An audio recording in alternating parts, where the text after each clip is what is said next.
Hello, nandito ako sa katatapos lang ang project namin ng anak ko. Thank God at natapos na, nakabalik na siya kahapon. Salamat.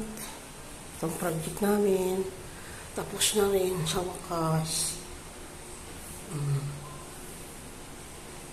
Ito yung kwarto. Ayan, kisang may parehas sila green. Ayan, pinto.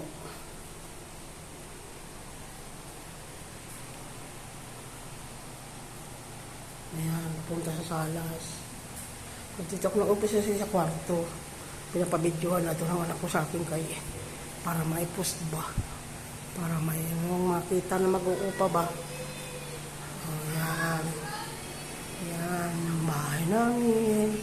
Thank God at niloob niya. Pinagkaloob ng matupad yung aming pangarap na pag-uwi gawa ng second floor. Ito yung second floor gawa na guys. Ang aking banyo. Ang banyo nila dito. Ayan, sampayan. Ayan, ang dingding. Banyo. Ayan. Ayan, ito. Ayan, may shower. May shower. Tapos, ayun, mayroong electric pan sa bubong ng CR. Para yung naliligo at malaba ba. Dito maglaba. Hindi mainitan. Yan, lababo.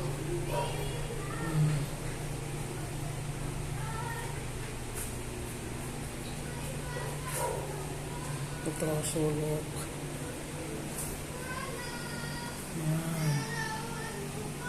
Papalabas nito ng pinto. Pababa. Ayan, bintana. Sa harap. Ayan, pinto sa harap.